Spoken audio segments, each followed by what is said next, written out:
Good afternoon.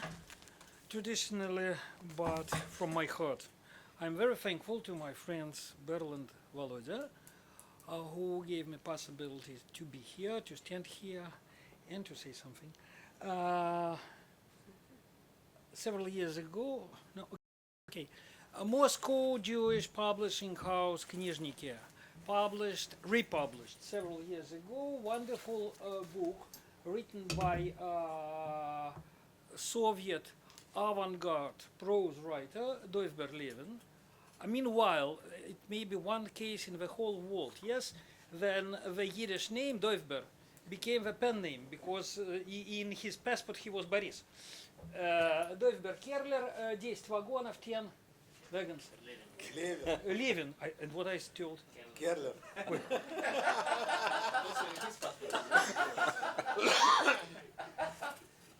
Freudian slip.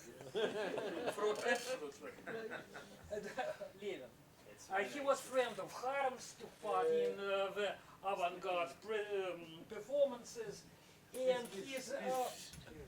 and his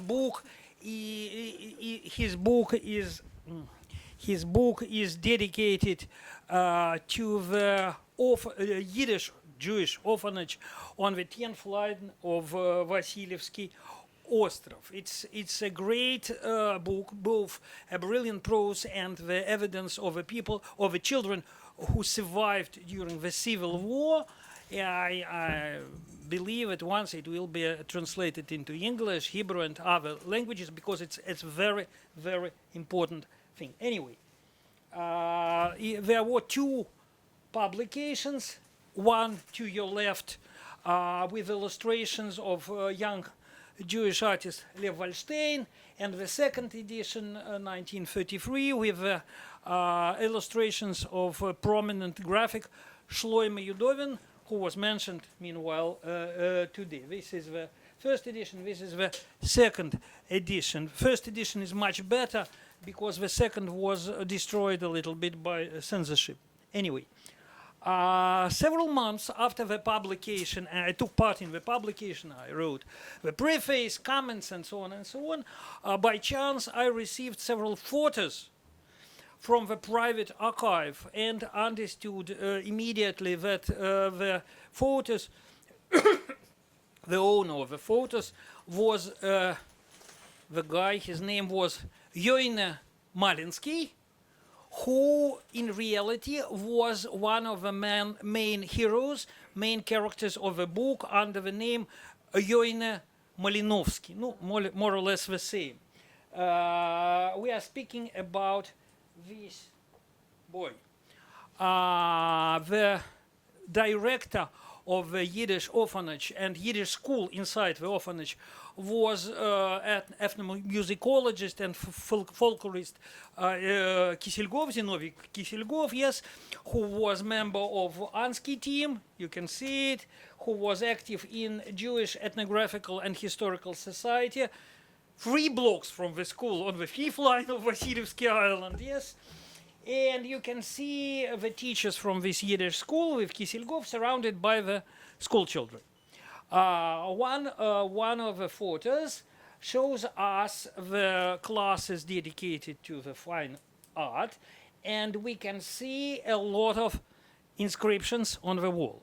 Of course, it was a Yiddish school in Leningrad, so it was a little bit different from the schools which were located in the former Pale of Settlement. It means that the main language of education was Russian. Yiddish was only a class as a language in the schedule, and there were a lot of cultural activity in Yiddish in the school. Choir was in Yiddish, school theater was in Yiddish, and so on and so on. And you can see many inscriptions on the walls. Among them, wall newspaper. That's funny. In Yiddish, it's written Der Zehender, and in Russian, Dedomovets. You see the difference. Der Zehender means the pupil. Dedomovets, the orphanage child. Yes, it's a little bit different. I think it's from Russian, Vоспитанник. Okay. It's not the pupil. детдомовец и воспитанник, дерцендер, да? Two different meanings. Also, the inscription both in a poster, both in Yiddish and in Russian. Young pioneers, children of October, be ready to continue complete Lenin's great work, the work of World October. And also daily routine, regulations for the school children, both in Russian and in Yiddish altogether. So we see that in everyday life of Yiddish school children, wall newspapers, posters, inscriptions on the wall played a significant role. And now we can discuss what happened with this material, looking in the textbook Spiel und Arbeit, prepared by great Yiddish linguist and philologist Elie Spivak, very well known master of pedagogy and researcher and so on and so on. The first edition was published in cooperative publishing house Kulturliga in 1925, with illustration made by Mark Epstein, artist from Kulturliga, and the second edition, which was published 3 times, 26, 27, 28, with illustrations of great Russian Jewish artist Natan Altman. To your left, you see the portrait of Epstein and his cover of his edition, Altman and his edition. Okay, now you can see that both books, both publications, are full of posters put on the pages of the textbook, like posters could be put on the walls. This is edition with Epstein illustrations, and this is the edition with Altman illustrations. For example, I like this. Mystic need, and so on. Let us go to the theory a little bit. Elie Spivak was the proponent of the so-called whole word method. The essence of the whole word method is that a child who cannot read is presented with whole short words at once rather than individual letters, or so-called American method, because it was invented in America, in the United States, in the United States syllabus. The child sees written words, knows how they sound, remembers them, and learns to recognize familiar words in the text and write them down. Writing is more important than reading. Writing is before the reading. For example, look. Morn. Nis. And even more, the textbook started with written letters, but not with square letters. The use of the whole word method implies that the child is given words and he must get the letters himself. This is the result of his work. Therefore, in the textbook Spiel und Arbeit, the alphabet is given near to the end of the first part.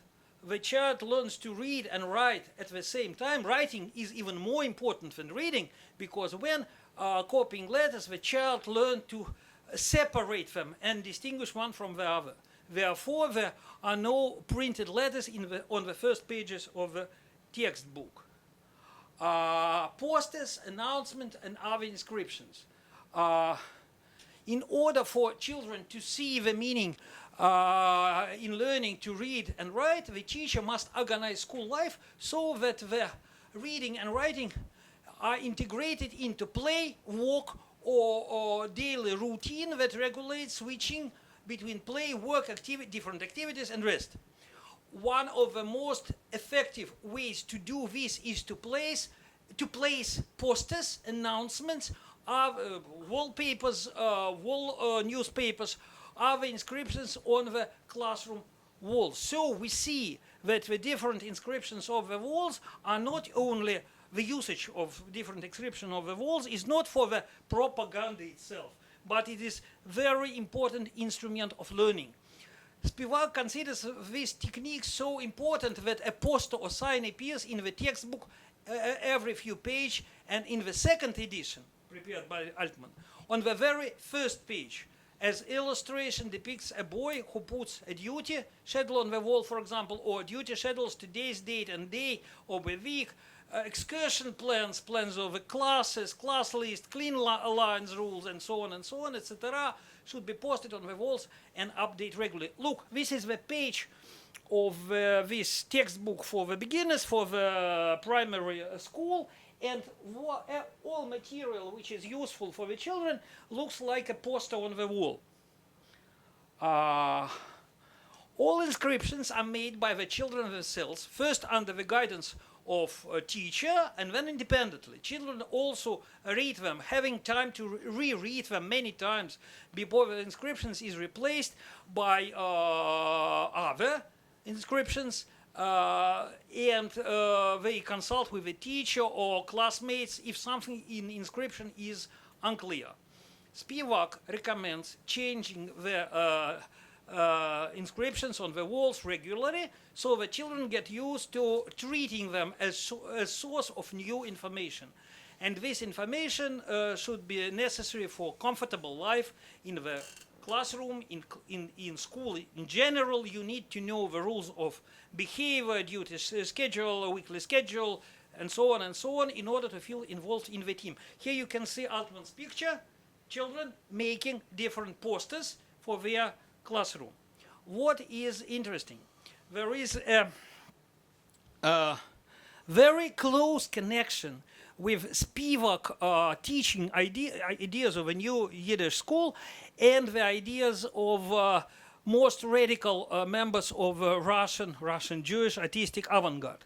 Spivak, in his preface to the textbook, preface is for the teachers, of course, not for the children.